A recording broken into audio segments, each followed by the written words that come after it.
आज हम अध्याय 9 कर रहे हैं जिसमें बेरोजगारी है।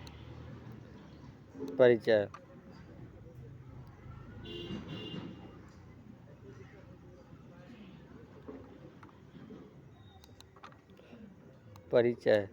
बेरोजगारी भारतीय अर्थव्यवस्था के सम्मुख एक गंभीर चुनौती है जो देश के लिए बेरोजगारी मानव संसाधनों का हानि है। रोजगार में अनुपस्थित वृद्धि के बिना होने वाली आर्थिक समृद्धि, राजनीतिक, सामाजिक न्याय, राहत तथा विकास के वांछित समृद्धि होती है और इन कारण से यह निरर्थक होती है कि एक व्यक्ति को बेरोजगार तब तक माना जाता है जब तक वह परिचित मजदूरी की दर पर काम करने के लिए तैयार तथा इच्छुक है, किंतु उसे काम नहीं मिलता है। दूसरे शब्दों में जब समाज में प्रचलित पारिश्रमिक पर भी काम करने से इच्छुक एवं सक्षम व्यक्तियों को कोई कार्य नहीं मिलता, तब तक ऐसे व्यक्ति को बेरोजगारी तथा ऐसी समस्या को बेरोजगारी की समस्या कहा जाता है। सामान्य रूप से 15 से 59 वर्ष के आयु वर्ग के व्यक्तियों को आर्थिक रूप से सक्रिय, आर्थिक कार्यशील माना जाता है। अतः अगर इस युवा वर्ग को व्यक्ति लाभदायक रूप से नियोजित नहीं है तो उसे बेरोजगार माना जाता है।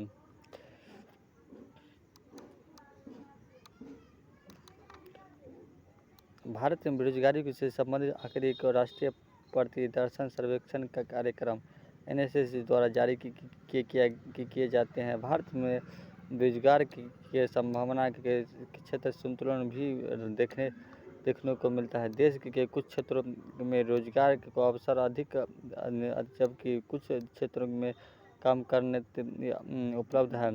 सब इससे बड़े पैमाने पर अंतर्जातीय श्रमिक प्रवास होता है। भारत में अधिकांश असंगठित क्षेत्र द्वारा अनौपचारिक रोजगार उपलब्ध कराया जा रहा है। रोजगार से संबंधित में आंकड़ों को एकत्र करने के लिए नीति आयोग के उपाध्यक्ष को अध्यक्षता के कार्यकारी बल का गठन किया गया। यह कार्यकारी बल रोजगार तथा बेरोजगारी से संबंधित आंकड़ा का संग्रह करने, आंकड़ा का मूल्यांकन करने, महिला वर्षों के दौरान सर्जित योजना के अवसरों का अनुमान लगाने का एक भावी रोजगार से संबंधित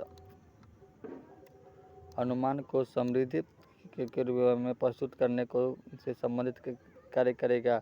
भारत में रोजगार से अवसरों से संबंध में संचार एक बड़ी चुनौती है, जिसमें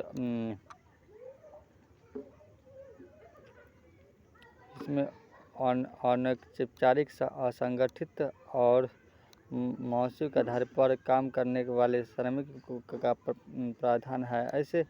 ऐसे में इस श्रमिक को रोजगार के अपेक्षाकृत कम अवसर प्राप्त होते हैं एवं इस श्रमिक को कौशल का अभाव होता है। इसके साथ ही श्रमिक बाजार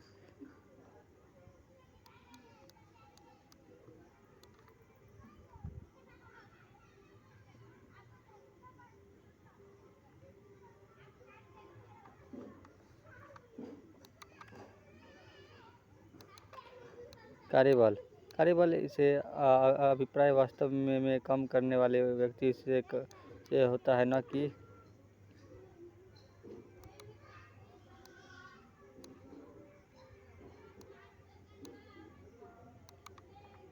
कि उस व्यक्ति से जो कम करने के इच्छुक है किंतु कम नहीं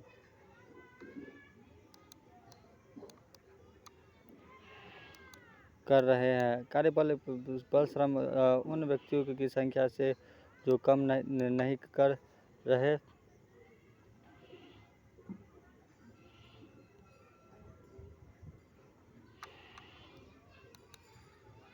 किंतु काम करने के इच्छुक है।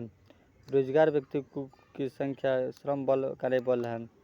श्रम बल भागीदारी दर श्रम बल भागीदारी के दर 1000 व्यक्तियों की श्रम बल से शामिल व्यक्तियों की संख्या में वृद्धि होती है। श्रम बल की भागीदारी LFPR रोजगार व्यक्ति की संख्या गुना बेरोजगार व्यक्ति की संख्या कुल संख्या के बराबर 1000। श्रमिक कामगार जनसंख्या अनुपात श्रमिक कामगार जनसंख्या अनुपात प्रति 1000 का व्यक्तियों में रोजगार प्राप्त व्यक्तियों की संख्या होती है। श्रमिक जनसंख्या अनुपात रोजगार प्राप्त व्यक्तियों की संख्या कुल संख्या का 1000।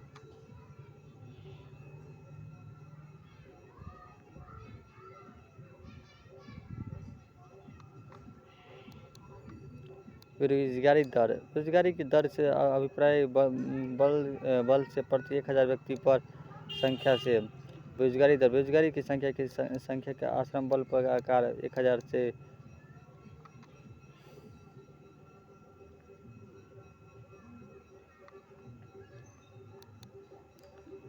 श्रम अनुपाति श्रम बल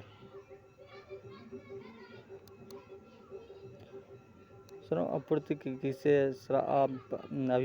अभिप्राय विभिन्न मजदूरों को दूरी का अनुरूप श्रम को आपूर्ति से श्रम का आपूर्ति का माप मनुष्य के दोनों के रूप में किया जाता है और इसका अध्यक्ष सदैव संदर्भ मजदूर के दर के संदर्भ किया गया है।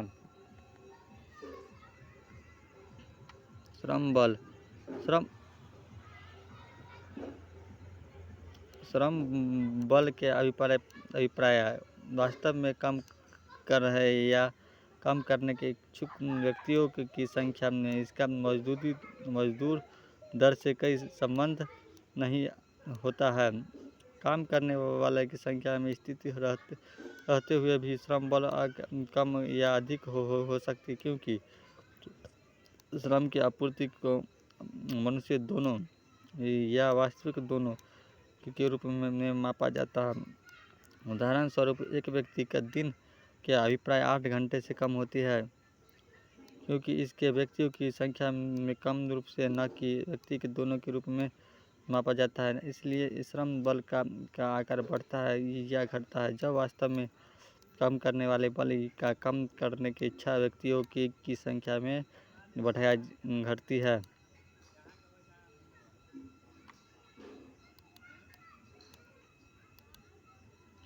बेरोजगारी के आधार यदि कोई व्यक्ति किसी वर्ष इष्टतापूर्वक रोजगारी घंटे या दिन से कम करता है तो उसे उस समय आधार पर बेरोजगार कहेंगे। यदि कोई वांछित न्यूनतम स्तर से कम आय अर्जित करता है तो उसे उस आय अवसर के बेरोजगारी कहते हैं। यदि कोई व्यक्ति वर्तमान में लोग हुए कम के अधिक कार्य करने के लिए इच्छुक है तो उसे इच्छुक के आधार पर बेरोजगार कहेंगे। यदि किसी व्यक्ति के रोजगार से निकलने के बाद भी कुछ उत्पाद पर कोई प्रभाव नहीं पड़ता तो उसे निष्पाद के आधार पर बेरोजगार कहते हैं। भारत में बेरोजगारी के कारण भारतीय अर्थव्यवस्था को आर्थिक समृद्धि की दर निम्न होना, जनसंख्या में तीव्र वृद्धि, दोषपूर्ण श्रमिक प्रणाली